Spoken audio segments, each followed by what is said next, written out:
Selamat pagi, salam sejahtera, good day everyone. 안녕하세요. Today we would like to give a presentation about policy and regulations on Indonesia's halal quality assurance.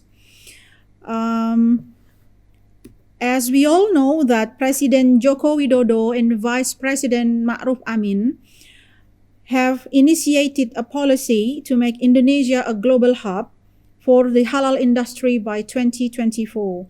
It has been envisioned as a driving force behind the economic growth to realize the dream of Indonesia Maju, or in English we call it Moving Forward Indonesia. In this regard, the BPGPH, or Halal Assurance Organizing Agency, perceives that there are 4 paradigm shifts of halal. The first is paradigm shift from juridical perspective. The second, from philosophical and sociological perspective. The other, from digital and transformation perspective. And the fourth is the paradigm shift from economical perspective. The paradigm shift of juridical perspective is the law number 33, 2014, the law number 11, 2020, and government regulation number 39, 2021, have in fact set a new legal framework and led to major changes related to halal policy from previously voluntary to mandatory, and from religious civil society authority to state authority. The regulations imply that the state guarantees and facilitates the availability of halal product services in the context of halal consumer protection. The laws also empower BPGPH as the key government agency to oversee halal assurance. The second is the paradigm shift of the economical perspective.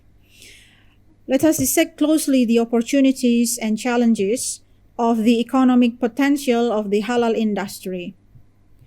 Domestically, but before that, in Indonesia, the government has initiated the halal industrial areas in Banten, in Sidoarjo, and in Bintan.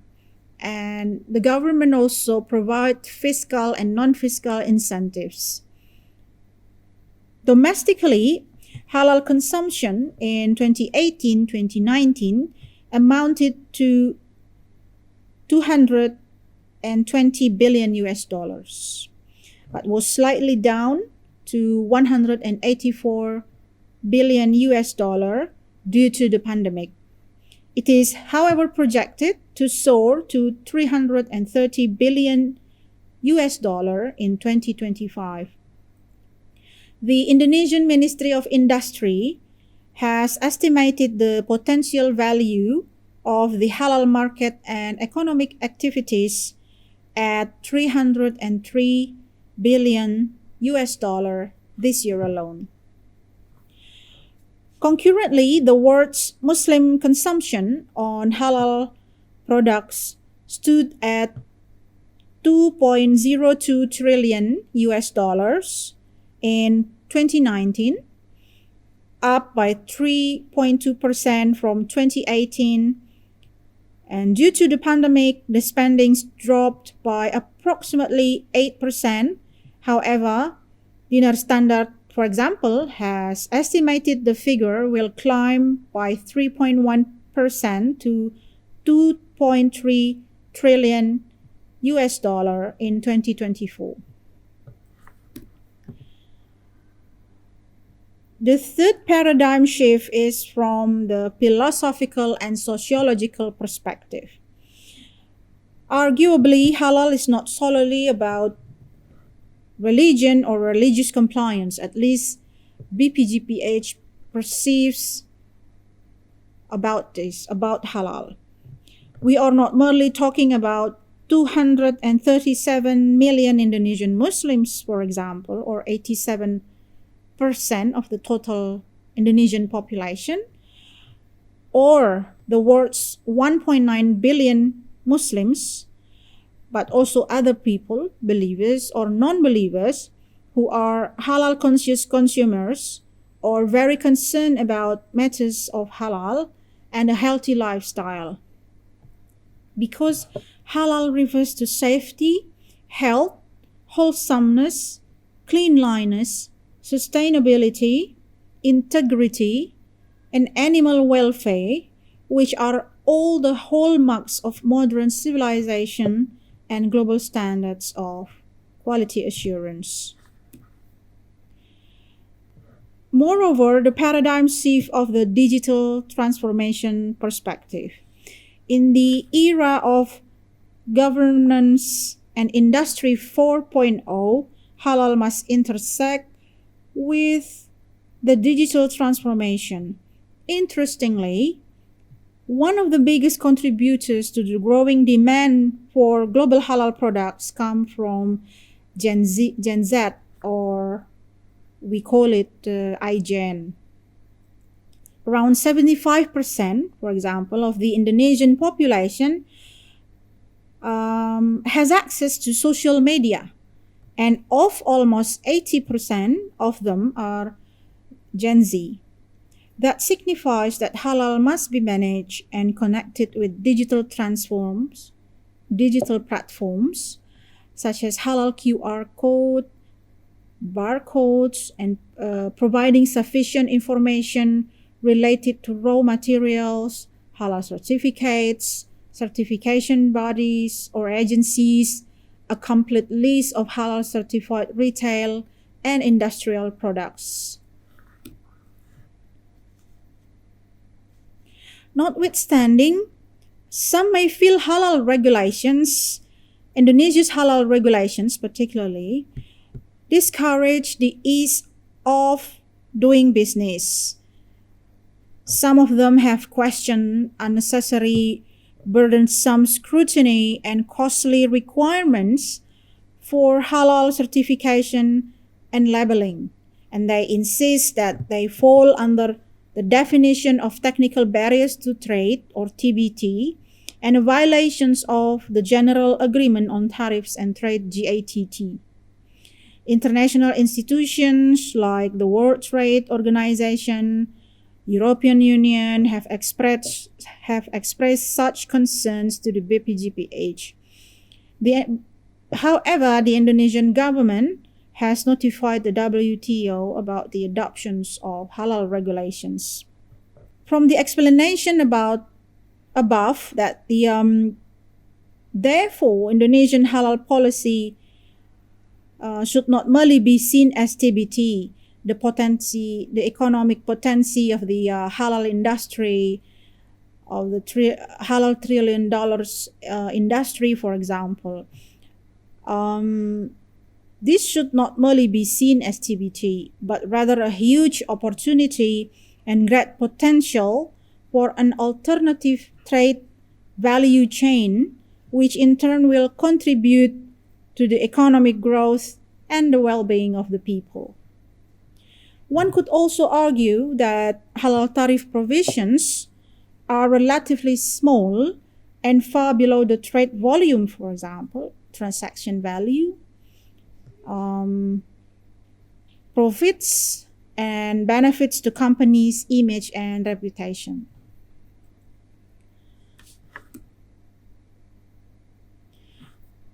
Now let's take a look at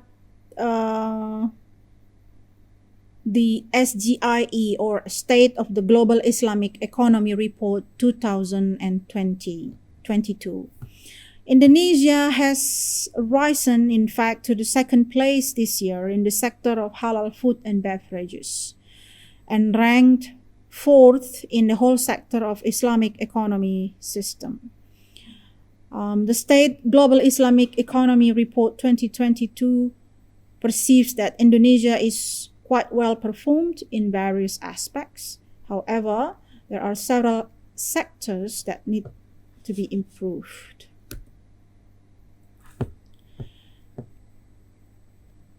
Indonesia targets to be the first in the sector of food and beverages in 2023, and as well as in the sector of modest fashion in 2024. The SGIE report 2022 perceives that there are significant progress made by the Indonesian government in encouraging the halal ecosystem. For example, that they perceive Indonesia has amended 76 regulations related to halal quality assurance. Indonesia also has a unique program called Sehati, or Certifikat Halal Gratis, or free halal certificate, particularly for MSE or micro and small enterprises.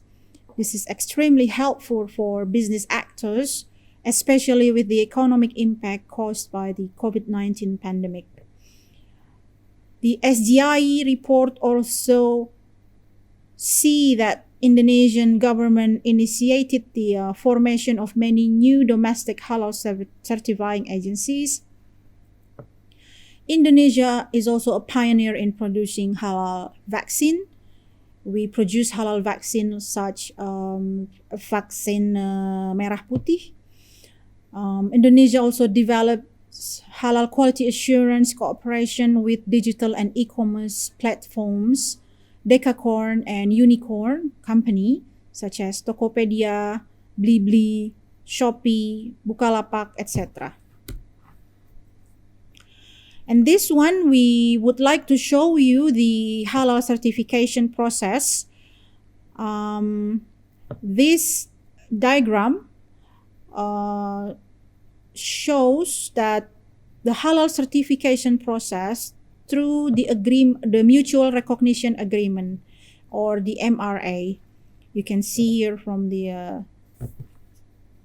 picture. And this one is the halal, still explaining the halal certification process through the mutual recognition agreement. And this one should be with the halal certifying agencies who already submitted and uploaded the documents requested on our website, ptsp.halal.go.id. So far, until today, the total number of halal certifying agencies across the globe, there are 86 halal certifying agencies from 34 countries already applied to have a mutual recognition agreement with BPGPH. And this one is the process of halal certification via importer or official representatives in Indonesia. If, for example, a businessman in Korea would like to do the halal certification via importer or official representatives in Indonesia, they could do as well, instead of doing the halal certification process through the MRA. This one is the sample of certificate of halal that issued by the BPGPH. And this one is the samples of halal decree issued by the MUI, or Majelis Ulama Indonesia. I would like to show you the difference between the halal certificate and halal decree, because it's quite different.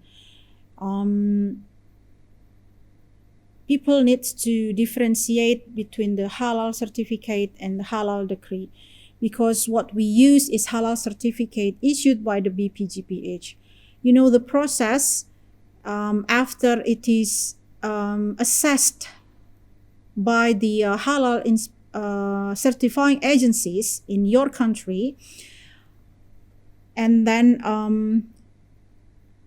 for example, there are some businessmen in Korea would like to apply directly the halal certification to the BPGPH or via importer or their official representatives, And that means that they will be assessed by the halal certifying agencies. So that's why, and then after that, the halal certifying agencies will submit their result of assessment to the MUI, and the MUI will do the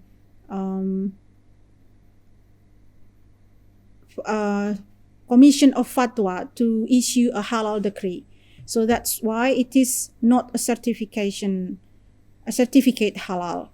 And then after that, the MUI will upload the halal decree to the website of BPGPH, and finally BPGPH will issue the halal certification or halal certificate or halal. So halal decree is definitely not certificate of halal. This one is the list of Korean halal certifying agencies. There are 2 halal certifying agencies in Korea that already submitted and uploaded their documents in our website, ptsp.halal.go.id, and one of them has verified, and soon, perhaps next week, we will do the assessment and the accreditation to the halal certifying agency in Korea. And after that, if everything runs smoothly, then we could do, or we could proceed to the MRA. This article is you can see this article that we wrote a few months ago, and perhaps it could be some references for your insights. I think that's all my presentation today, and hopefully it could enlarge or enrich your vision or your understanding about halal quality assurance in Indonesia. I thank you very much for your attention. Kamsahamnida.